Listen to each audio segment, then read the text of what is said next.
See, you guys are the ones that wanted to make your own people stupid. And you guys are the ones that wanted to take our fucking history and our legacy and make it racist. And then apportion it up piecemeal into these little action packets. It may or may not be for sale on some sort of private contract bid. When they get processed over the weekend before they even make it to the city council budget, and nobody's supposed to know that it's already had somebody's bid put in on it before citizen democracy takes place. But you know that wasn't always the case, and it didn't have to be that way. You know, like what happened in the Pennsylvania House of Representatives, April 2nd, 1729. The paper money bill being yesterday again brought up to the governor, and it appearing that the House had conceded to none of the material amendments proposed, except the abatement of the sum from 50 to 40,000 pounds. His honor sent for the House and spoke to them as follows.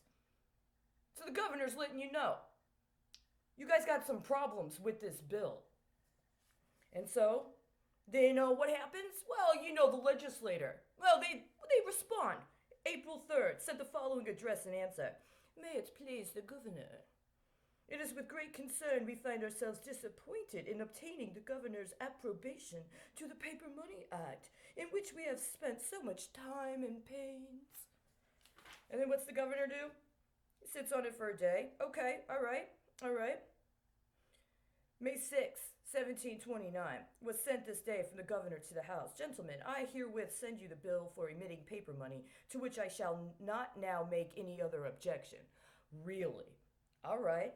And then, May 6th, 1729, that he would have no further contention about the bill, but since the House seems zealously inclined to have it pass as it now stands, he will agree to it. Now, if you actually read what's going on, he makes a very, very, very important critique about that bill. But the legislature's basically saying, yeah, we know, but we've already got bids and we already got deals hooked up on the people. And they're too stupid to fucking know what we're really doing because most of them are illiterate. And if you try to push this down again and you try to keep doing this, then it's really going to impact our situation. And you know that they don't get to vote. That's not really how it works, right? Okay, fine. What was going on at the same time? Benjamin Franklin, A Modest Inquiry into the Nature and Necessity of a Paper Currency, April 3rd, 1729. Have you ever read it? It might be the most important treatise in the history of the American banking and financial system. It was written the same day that a bunch of jackasses in the legislature in Pennsylvania were basically telling the governor, shut up. We know what we did. Yes, we know it's corrupt. Yes, we know it's illegal and unconstitutional. Do you get why you're a governor or not? And Benjamin Franklin, meanwhile, the same day, they're acting like a bunch of jackboot thugs, is laying out one of the most comprehensive pieces of information in the history of American financing and banking. See, back then it was different.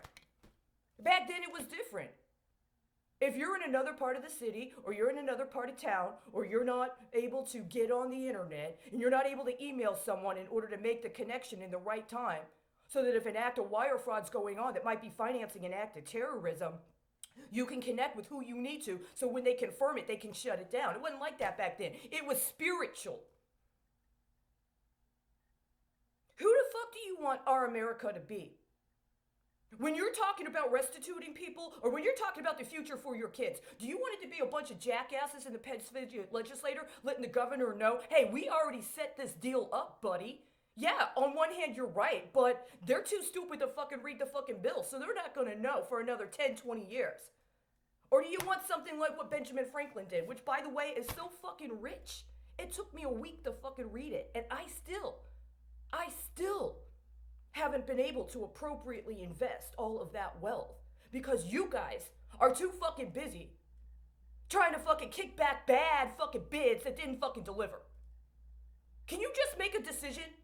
Because I'm going under the understanding here, my country was occupied by a bunch of sons of bitches, don't know what the fuck America is, and right now you want me to think that you're in charge. You're not in fucking charge. You're a bunch of fucking traitors that fucking strong armed your way into my government and debased and degraded everything about my fucking country, and you want me to be your salesperson, and I'm telling you right fucking now, we have other constitutional rights.